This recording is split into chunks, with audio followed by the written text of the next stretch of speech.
ओम शांति। आज हम 31 में 72 की अव्यक्तवाणी सुनते हैं। आज की वाणी का सार है, भविष्य में अष्ट देवता और भक्ति में इष्ट बनने का पुरुषार्थ। अपने आप को सदा शिव शक्ति समझकर हर कर्म करती हो। अपने अलंकार व अष्टभुजाधारी मूर्त सदा अपने सामने रहती है। अष्टभुजाधारी अर्थात अष्ट शक्तिवान, तो सदा अपने अष्ट शक्ति स्वरूप स्पष्ट रूप में दिखाई देते हैं। शक्तियों का गायन है ना, शिवमयी शक्तियाँ, तो शिव बाबा की स्मृति में सदा रहती हो। शिव और शक्ति दोनों का साथ साथ गायन है, जैसे आत्मा और शरीर दोनों का साथ है। जब तक इस सृष्टि पर पार्ट है तब तक अलग नहीं हो सकते। तो बाबा कहते हैं कि ऐसे ही शिव और शक्ति दोनों का भी इतना ही गहरा संबंध है जो गायन है शिव शक्तिपन का। तो ऐसे ही सदैव साथ का अनुभव करती हो, वह सिर्फ गायन है। सदा साथ ऐसा हो जो कोई भी कब इस साथ को तोड़ न सके, मिटा न सके। ऐसे अनुभव करते हुए सदा शिवमय शक्ति स्वरूप में स्थित होकर चलो, तो कभी दोनों की लगन में माया विघ्न डाल नहीं सकती। कहावत भी है, 2 10 के बराबर होते हैं। तो जब शिव और शक्ति दोनों का साथ हो गया, तो ऐसी शक्ति के आगे कोई कुछ कर सकता है? इन डबल शक्तियों के आगे और कोई भी शक्ति अपना वार नहीं कर सकती, वह हार खिला नहीं सकती। अगर हार होती है, वह माया का वार होता है, तो क्या उस समय शिव शक्ति स्वरूप में स्थित हो, अपने अष्ट शक्तियां संपन्न स्वरूप में स्थित हो। अष्ट शक्तियों में से अगर कोई भी एक शक्ति की कमी है, तो अष्टभुजाधारी शक्तियों का जो गायन है वह हो सकता है। सदैव अपने को देखो कि हम सदैव अष्ट शक्तियां धारी शिव शक्ति होकर के चल रही है। जो सदा अष्ट शक्तियों को धारण करने वाले हैं, वही अष्ट देवताओं में आ सकते हैं। अगर अपने में कोई भी शक्ति की कमी अनुभव करते हो, तो अष्ट देवताओं में आना मुश्किल है। और अष्ट देवता सारी सृष्टि के लिए इष्ट रूप में गाए और पूजे जाते हैं। तो भक्ति मार्ग में इष्ट बनना है व भविष्य में अष्ट देवता बनना है, तो अष्ट शक्तियों की धारणा सदैव अपने में करते चलो। इन शक्तियों की धारणा से स्वतः ही और सहज ही 2 बातों का अनुभव करेंगे। वह कौन सी 2 बात? तो देखो, बाबा कहते हैं कि सदा अपने को शिव शक्ति व अष्टभुजाधारी अथवा अष्ट शक्तिधारी समझने से एक तो सदा साथीपन का अनुभव करेंगे, और दूसरा सदा अपनी स्टेज साक्षीपन की अनुभव करेंगे। एक साथी और दूसरा साक्षी, यह दोनों अनुभव होंगे, जिसको दूसरे शब्दों में साक्षी अवस्था अर्थात बिंदु रूप की स्टेज कहा जाता है, और साथीपन का अनुभव अर्थात अव्यक्त स्थिति का अनुभव कहा जाता है।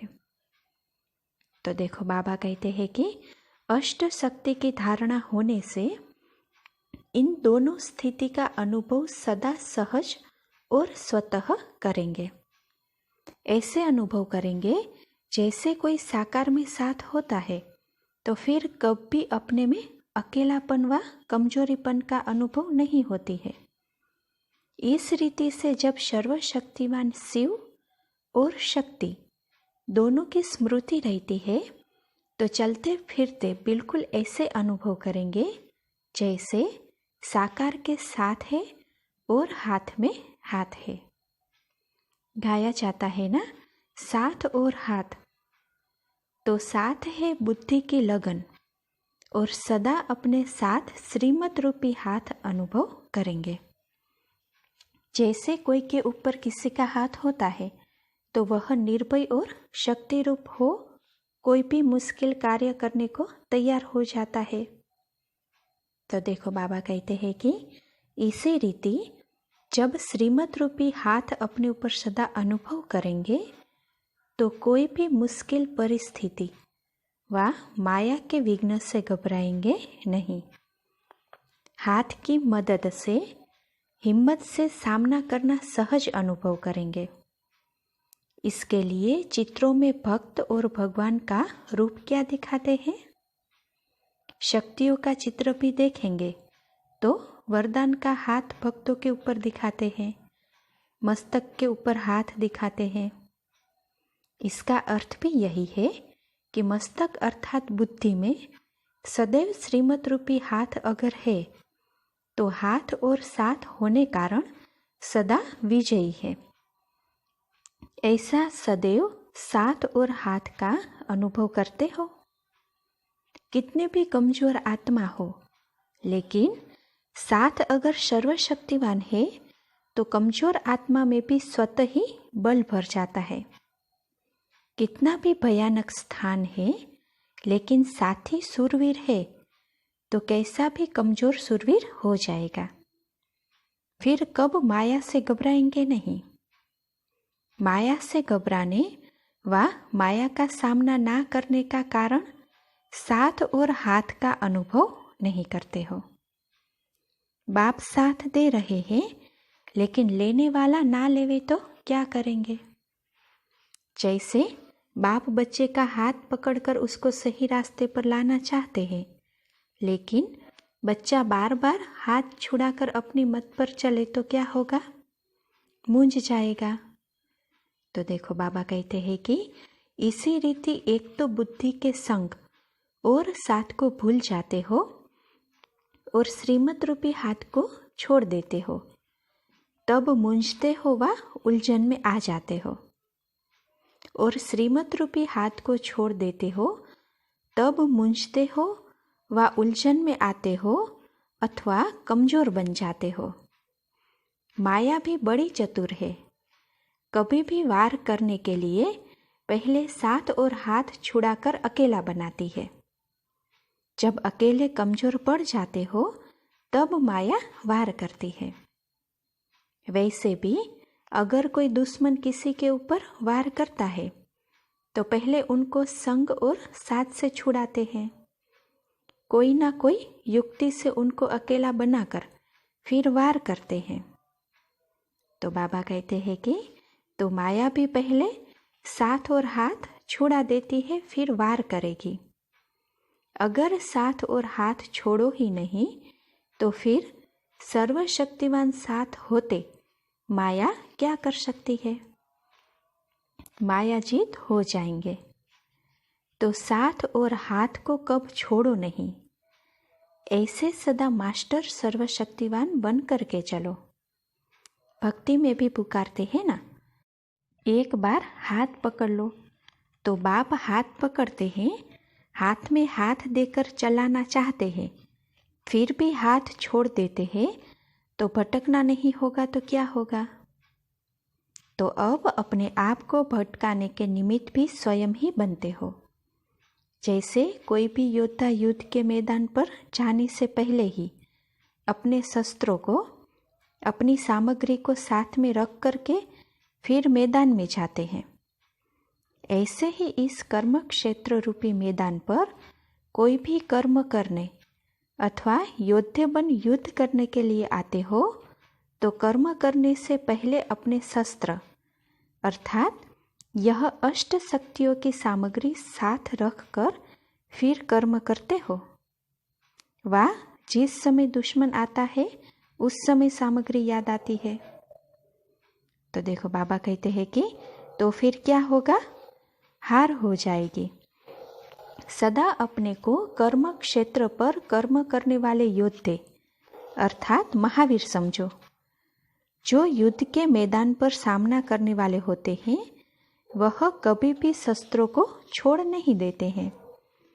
सोने के समय भी अपने शस्त्रों को नहीं छोड़ते हैं, ऐसे ही सोते समय भी अपनी अष्ट शक्तियों को विस्मृति में नहीं लाना है, अर्थात अपने शस्त्रों को हाथ में रखना है। ऐसे नहीं जब कोई माया का वार होता है उस समय बैठ सोचे कि क्या युक्ति अपनाऊं, सोच करते करते ही समय बीत जाएगा। तो बाबा कहते हैं कि इसीलिए सदैव एवर रेडी रहना चाहिए। सदा अलर्ट और एवर रेडी अगर नहीं है तो कहीं ना कहीं माया धोखा खिलाती है, और धोखे की रिजल्ट क्या होता है? अपने आप को देखकर ही दुख की लहर उत्पन्न हो जाती है। अपनी कमी ही कमी को लाती है। अगर अपनी कमी नहीं है तो कब भी कोई भी कमी नहीं आ सकती। बेगमपुर के बादशाह कहते थे ना, यह इस समय की स्टेज है जबकि गम की दुनिया सामने है। गम और बेगम की अभी नॉलेज है। इसके होते हुए उस स्थिति में सदा निवास करते, इसीलिए बेगमपुर के बादशाह कहा जाता है। भले बेगर हो, लेकिन बेगर होते भी बेगमपुर के बादशाह हो, तो सदा इस नशे में रहते हो कि हम बेगमपुर के बादशाह हैं। बादशाह अथवा राजे लोगों में ऑटोमेटिकली शक्ति रहती है राज्य चलाने की, लेकिन उस ऑटोमेटिक शक्ति को अगर सही रीति काम में नहीं लगाते हैं, कहीं ना कहीं उल्टे कार्य में फंस जाते हैं, तो राजाई की शक्ति खो लेते हैं और राज्य पद गंवा देते हैं। ऐसे ही यहाँ भी तुम हो बेगमपुर के बादशाह और सर्व शक्तियों की प्राप्ति है, लेकिन अगर कोई ना कोई संग दोष व कोई कर्मेंद्री के वशीभूत हो अपनी शक्ति खो लेते हो, तो जो बेगमपुर का नशा व खुशी प्राप्त है वह स्वतः ही खो जाती है। जैसे वह बादशाह भी कंगाल बन जाते हैं। तो देखो बाबा कहते हैं कि वैसे ही यहाँ भी माया के अधीन होने के कारण मोहताज कंगाल बन जाते हैं। तब तो कहते हैं क्या करे, कैसे होगा, कब होगा, यह सभी है कंगालपन, मोहताजपन की निशानी। कहाँ न कहाँ कोई कर्मेंद्रियों के वश हो अपनी शक्तियाँ खो लेते हैं। समझा? तो अष्ट शक्ति स्वरूप बेगमपुर के बादशाह है, इस स्मृति को कब भूलना नहीं। भक्ति में भी सदैव यही पुकारा कि सदा आपकी छत्र छाया में रहे। तो इस साथ और हाथ की छत्र छाया से बाहर क्यों निकलते हो?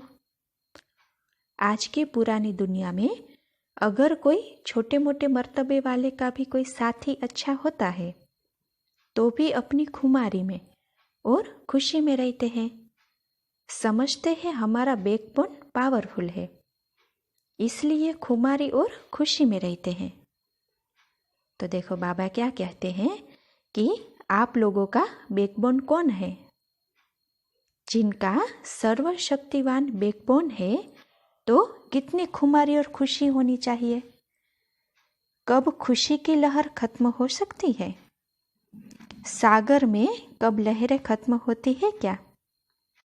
नदी में लहर नहीं उठती, सागर में तो लहरें उठती रहती है। तो मास्टर सागर हो ना। फिर ईश्वरीय खुमारी व ईश्वरीय खुशी की लहर कब खत्म हो सकती है?